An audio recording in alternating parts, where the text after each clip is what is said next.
Hi everybody, in this new short form style via render video, I'm going to take a look at the creation of this scene using Twinmotion 2025. I'll run through pretty quickly how to get your model into Twinmotion, talk about some materials, some lighting, and how about finishing up your image with a little bit of post-production in Photoshop. This video is a part of a newer series on much shorter form videos, so we'll move pretty fast. All right, let's go ahead and get into it. First thing you want to do is either create your SketchUp scene or import one from the warehouse. Once you do that, strongly recommend that you go through, select all of the objects. For example, these beams, right click and explode them all. It's better to work with everything exploded before going over to Twinmotion. You also want to check for double-sided faces or maybe overlapping geometry. And you also want to draw out the major features. So for example, the potential driveway here, the walkway, and some areas where the larger trees are going to go. Again, once you have that all selected and done, Control A, right click and just explode everything before you go to Twinmotion. And then go ahead and do a Control S to save. In order to fully load your model into Twinmotion, we go to Import and then Just Plus and open your geometry. I do not currently recommend using the direct link. It's really buggy, really problematic. For SketchUp to Twinmotion, just use geometry and open. If you need to make any changes in SketchUp, you can make the changes. Just resave your SketchUp scene, come back down here again and hit the little resync button down here just to reload it. But do not use the Datasmith. Next step is to work on the materials. Now you can take either an approach of materials then camera or camera then materials. I do it the first way, so get the big materials in place. Make sure that your materials are logical, that they're viable and feasible. You don't want to go for any materials that are too exotic or too unlikely. Make sure also that the tile on the actual model is flowing the correct way. You may have to change some of the materials in SketchUp and resync just so you get more control over each individual direction of the tile. For the windows, we can use a standard glass material. This is clear glass, the basic glass. And I've just changed it to standard and dropped the color so it's not as see-through. For the large grass areas, we will eventually go in and use the new 3D grass material. Do not do that until you're ready to render, as it will really slow down your machine. You want to make sure then that you go step by step, working large to small, using correct materials. For basic materials such as plastic or metal, we can use the standard library materials over here on the top left of Twinmotion. These are the older materials. And for something more exotic or more interesting, for example, pebble or stone or asphalt, we can use the better Megascan materials. This is also true for soil and ground. You want to make sure that you're pulling those from Megascans. And if you have access to Adobe Substance, you can use Adobe Substance materials, but you can also use the community assets from Adobe for free. So keep that in mind. You don't need a paid Substance license, to the best of my knowledge, to use the Substance 3D community assets. You just need to set up an Adobe account. Set up your scene then, apply all your materials, and then let's get into Foliage. When it comes to working with Foliage in Twinmotion, first thing you want to do is keep in mind the actual geographic location of your model. Don't put palm trees or exotic tropical plants in a North American environment, for example. Keep it feasible, keep it realistic.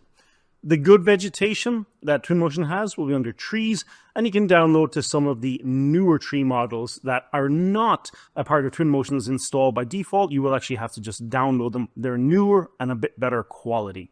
You can also use some of the older bushes, for example, bush base 1, 2, and 3 as basic filler.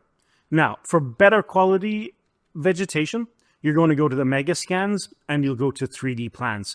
Strongly suggest you go through this and heart. You like the ones that you want, for example, flowering plant, inflorescent, red fountain grass. Go ahead and put a little heart on it and then download it. You can also place your objects by hand. It's a little bit slower, or you can use a path system or paint system. For something like this, I would recommend that you paint the objects by hand, as painting using the paint system is going to add a lot of foliage that you don't necessarily need. If you're not sure about how to set up your foliage and you're not sure about planting or gardening in general, strongly recommend you use reference such as Pinterest. But when in doubt, think of it as in terms of low, medium, and high. And what I strongly recommend is using a mixture of just white and green plants. That will work quite well together. For higher quality trees, plants, and foliage, you'll have to look elsewhere. Now, Max Tree is the best company to do this in. You can go to Max Tree's website. There is a free downloadable pack that you can get to try. There's also about 3 packs that are on sale for about $5 each. Very affordable, definitely worthwhile getting them. Please note that these are large downloads. And the models themselves are very high poly with high resolution texture maps. You cannot use them sort of voraciously. You have to use them very selectively and target where you use them. Please also note that Max Tree trees will come in as a collection of about 6 objects like this. You do, when you import them, want to make sure that you press the button Keep Hierarchy. Normally, when you import into Twinmotion, you collapse by material. We don't want to do that. We want to keep the hierarchy. You will also have to manually load the maps up, so you should have some basic understanding of materials within Twinmotion. These Max Tree trees will have a diffuse, they'll have a normal, some will have a displacement or height, and all of them will have an opacity map to give leaves their actual shape. You do not have to use the fancy new foliage material in Twinmotion, but if you do, it can make your foliage look a little bit better. It'll also allow these Max Tree trees to actually move with the wind, which they will not do by default. However, when it comes to these trees, you have to keep in mind less is more. Also, when it comes to foliage, please do not make your foliage completely uniform. Let's take a look at this hedge out the very front. You can see this is just the same materials and models, just duplicated again and again and again. However, the size has been adjusted and they have been rotated. You want to add in natural imperfections. Anything that you lay out should not be perfectly perfect. Put in imperfections. Another great source for trees, including this really beautiful weeping willow tree, is iMesh. iMesh is available through a subscription. It's about $17 a month. It's primarily intended for Blender users, but you can just load up iMesh models just like any other geometry, and just like the Max Tree trees, you can attach the materials into the relative materials slots to get a much better result. Once you reach this stage, you may want to go over here and quality, make sure everything is set to high, and turn lumen on. This will give you a much better idea of the overall look and feel. It'll give you much better shadows, and you can of course drop the quality of everything in lumen down pretty low just while you're working. Primarily the scene detail and view distance is primarily what you'll want to drop, and keep these shadows set to pretty low quality. Make sure you're not working with everything set to high.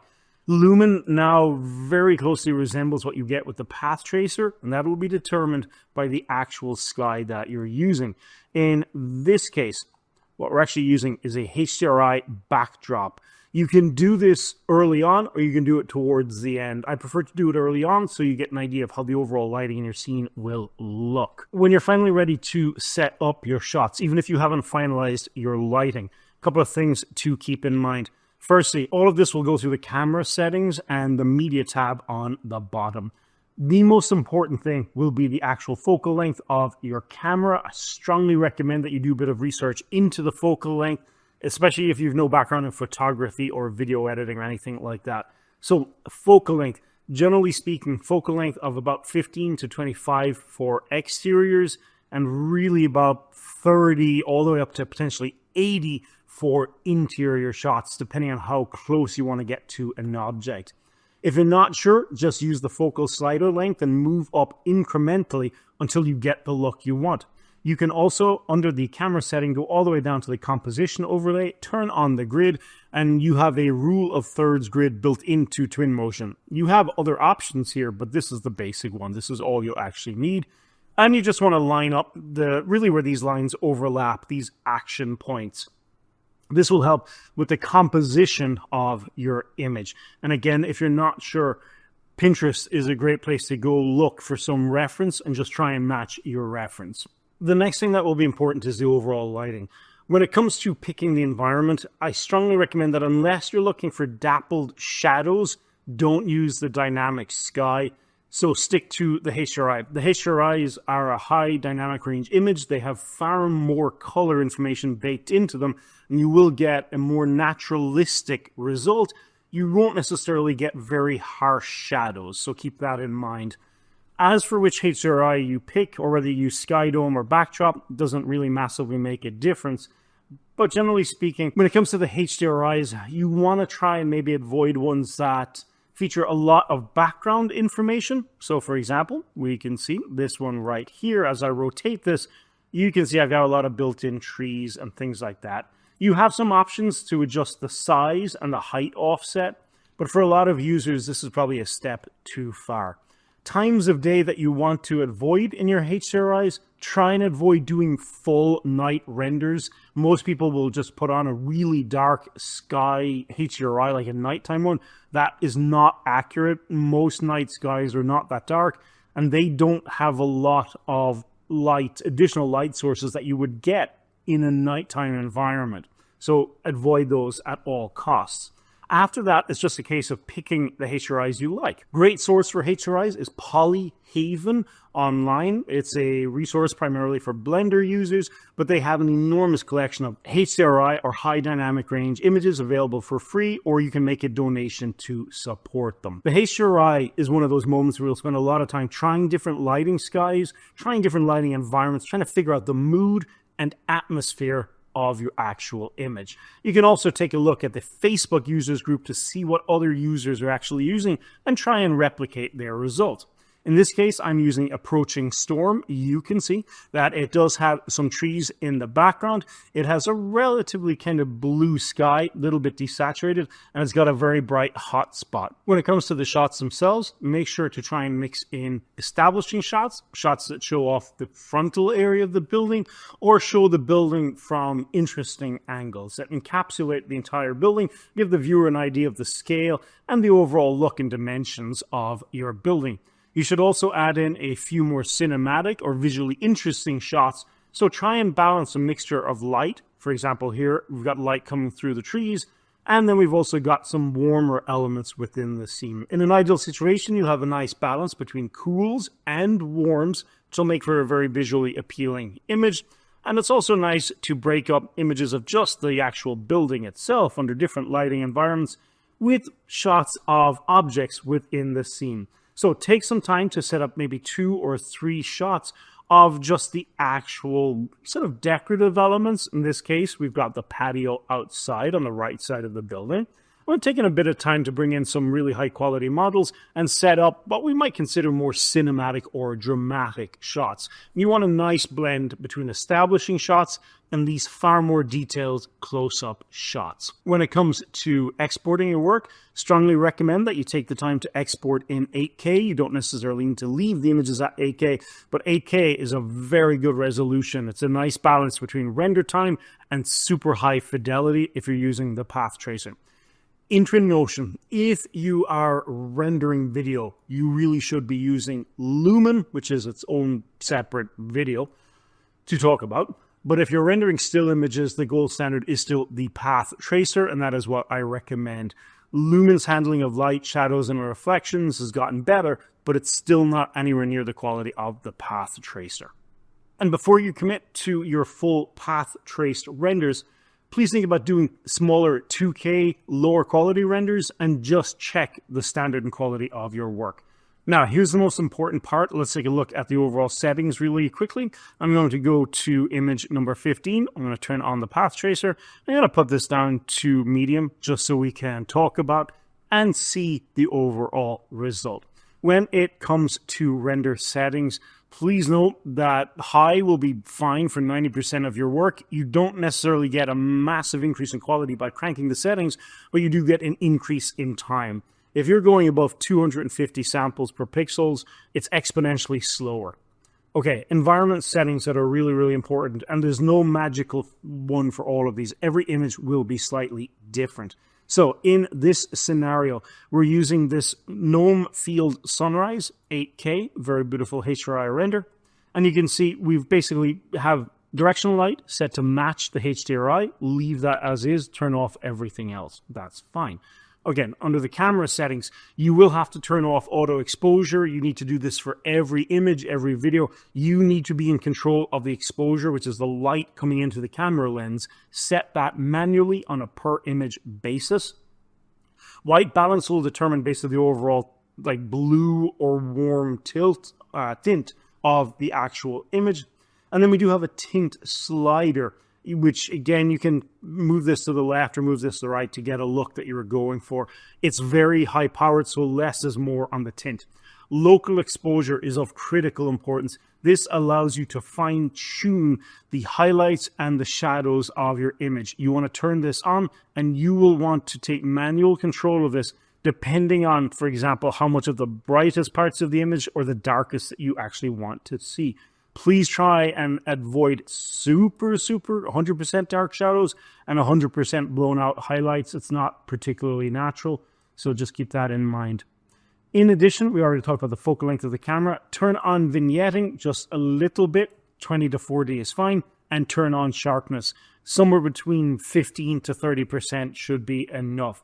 Don't bother with chromatic aberration. It's easier to do it in Photoshop. Turn on parallelism and forget about depth of field. It's, unless you know what you're doing, it can kind of be problematic to work with. It's easier to do it in Twinmotion by painting this on, easier to do it in Photoshop by painting it in or out. After that, we can adjust bloom and flares depending on the look that you want. Please note these sliders tend to be very strong, and again, less might be more. Lens flares, up to you. I find it occludes the image a bit too much. It just blocks it, so less is more. And lens dirts, again, sort of hard to say why you'd want this in visual renders. You're adding imperfections, sure, but less is more. That should take care of the camera. Under FX, we also have options for contrast and saturation. Strongly recommend that you increase the contrast and reduce the saturation.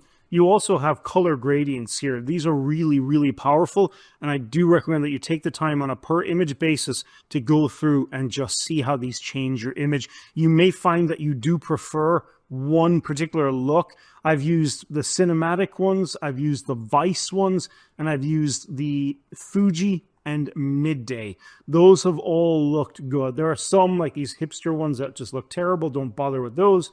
But there are about 4 to 5 in here that I think you'll find very worthwhile. For example, the Vice ones really do a nice job. So effectively, these are acting like a LUT or lookup table. Very strong way to color grade your image in Twinmotion. Once you're in Photoshop, duplicate the background layer.